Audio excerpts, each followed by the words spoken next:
প্রাকৃতিক কৃষির প্রসারে পশ্চিমবঙ্গ সরকারের উদ্যোগে গোটা রাজ্যব্যাপী প্রাকৃতিক কৃষি কর্মশালার আয়োজন করা হয়েছে। সেই মতো ইসলামপুর মহকুমার বিভিন্ন ব্লকে এই কর্মশালার আয়োজন করা হয়েছে। এদিন ইসলামপুর সূর্য সেন মঞ্চে এই কর্মশালার আয়োজন করা হয়। এই কর্মশালার শুভ সূচনা করেন ইসলামপুরের মহকুমা শাসক অঙ্কিতা আগরওয়াল। তার পাশাপাশি উপস্থিত ছিলেন ইসলামপুরের বিডিও পিনাকি দেবনাথ, মহকুমার সহ কৃষি অধিকর্তা মাহফুজ আলম, ইসলামপুর মহকুমা উদ্যান পালন বিভাগের অধিকর্তা অনেক মজুমদার সহ কৃষি দপ্তরের বিভিন্ন আধিকারিক ও কৃষকেরা বলেন আজকের এই কর্মশালা তাদের কৃষিক্ষেত্রে অনেকটাই উন্নতি করতে পারবেন। Bureau report, big news Bangla.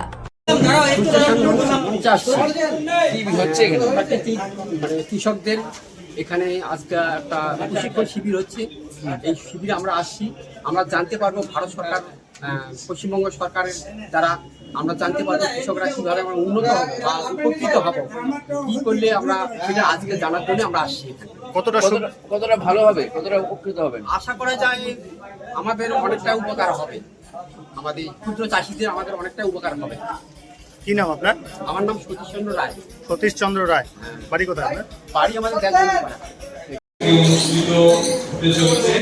আজকের এই প্রোগ্রামের শুভ উদ্বোধন করে আমাদের এসডিও ম্যাম, আজকে মঞ্চে উপবিষ্ট রয়েছেন আমাদের বিশিষ্ট অতিথিবৃন্দ, আমাদের ভিডিও সাহেব রয়েছেন, হর্টিকালচারের সাব ডিভিশনাল হর্টিকালচার অফিসার রয়েছেন, অন্যান্য লাইন ডিপার্টমেন্টের অফিসাররা রয়েছেন। সর্বোপরি আজকের এই প্রোগ্রামের বিভিন্ন স্তরের যারা জৈব কৃষির সঙ্গে যুক্ত এবং বিভিন্ন এক্সপিরিয়েন্স, বিশেষ করে এই জৈব চাষ করে এখানে সাফল্য লাভ করেছে, এই ধরনের কৃষক আমরা এখানে রেখেছি। আজকের সারাদিন ধরে আমরা জৈব কৃষি, বিশেষ করে প্রাকৃতিক কৃষি, প্রাকৃতিক সম্পদ ও প্রাকৃতিক যে শক্তি সেগুলোকে কাজে লাগিয়ে আমরা কিভাবে আমাদের খাদ্য ব্যবস্থা, বিশেষ করে উৎপাদন ব্যবস্থাকে আমরা সাজাতে পারি। কারণ সবাই অবগত আছে যে বিভিন্ন ধরনের অতিরিক্ত রাসায়নিক সার এবং অতিরিক্ত কৃষি বীজ প্রয়োগের ফলে আমাদের বাস্তুতন্ত্রের ভারসাম্য নষ্ট হয়েছে, পরিবেশ দূষণ বাড়ছে, জল এবং সর্বস্তরের মাটির দূষণ হচ্ছে। এর ফলে আমাদের কৃষি উৎপাদনের জন্য যে মাটির স্বাস্থ্য তার অবক্ষয় হয়েছে। ফলে আমাদের বিভিন্ন ধরনের কৃষি উপকরণ প্রয়োগ করেও উৎপাদন কিন্তু সেই হারে বিভিন্ন ফসলের ক্ষেত্রে বাড়ছে না। তাই এই ধরনের পরিস্থিতিতে আমরা বিভিন্ন ধরনের প্রাকৃতিক যে বিভিন্ন কৃষি উপকরণ, বিশেষ করে আমাদের গোমূত্র, কাউ ইউরিন, তার সঙ্গে বিভিন্ন ধরনের প্ল্যান্ট প্রোডাক্টস, নিম, করঞ্জা, রসুন, আদা, লঙ্কা, এগুলো থেকে এছাড়াও রয়েছে বিভিন্ন ধরনের অনুজীব, যেটা বলা হচ্ছে বায়োফার্টিলাইজার, জীবাণু সার, সেগুলো প্রয়োগের মাধ্যমে আমাদের মাটিতে জীবাণু সংখ্যা বৃদ্ধি করতে হবে।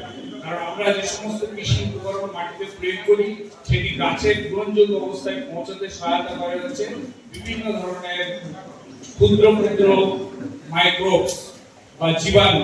সেই জীবাণু বৃদ্ধি করার জন্য কিন্তু এখানে যে বিভিন্ন ধরনের উপকরণ দেখছেন সেগুলো বিভিন্ন রেশিওতে তৈরি করে আমরা যদি জমিতে প্রয়োগ করতে পারি, তার সঙ্গে সঙ্গে মাটির স্বাস্থ্য যেমন ভালো হবে, উৎপাদন বৃদ্ধি হবে, বিভিন্ন ধরনের রোগ পোকার সমস্যাও কিন্তু খুব সহজেই সমাধান করা যাবে। কারণ দেখছেন যে চায়ের ক্ষেত্রে রূপার বা টমেটো, অন্যান্য বেগুনের ক্ষেত্রে যে লালা পোকা কীটনাশক দিয়ে এখন আর কিন্তু সেগুলো সেইভাবে দমন করা যাচ্ছে না।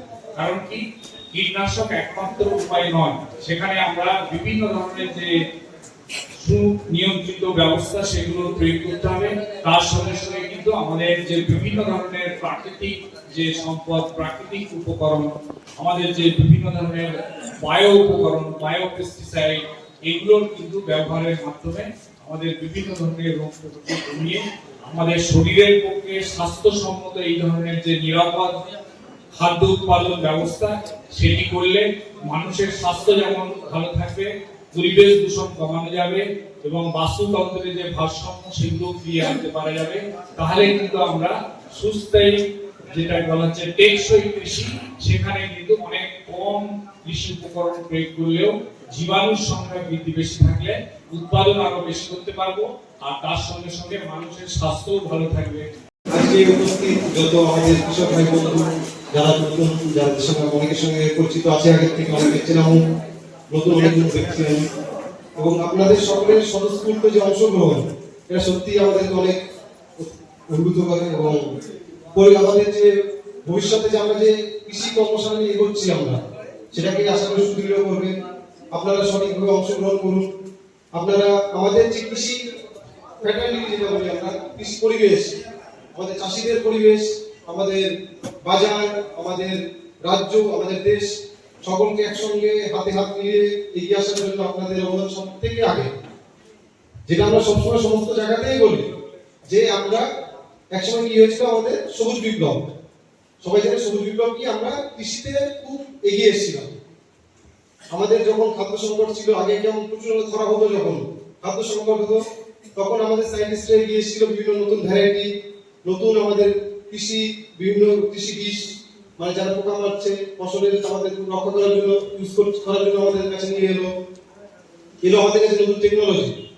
কিন্তু আমরা কি করেছিলাম, আমাদের যেখানে 14 মণ 12 মণ ধান যে জমিতে আমার হতো, সেখানে আমরা ছিলাম আরো বেশি চাই করতে গিয়ে। আমরা সেখানে এত পরিমাণে আমরা সার দিয়ে ফেলেছি, যেখানে 100 কিলো সার দেওয়া উচিত সেখানে আমরা দিয়েছি 500 কিলো। ভাবছি তাহলে ফসল কেন 5 গুণ বেড়ে যাবে।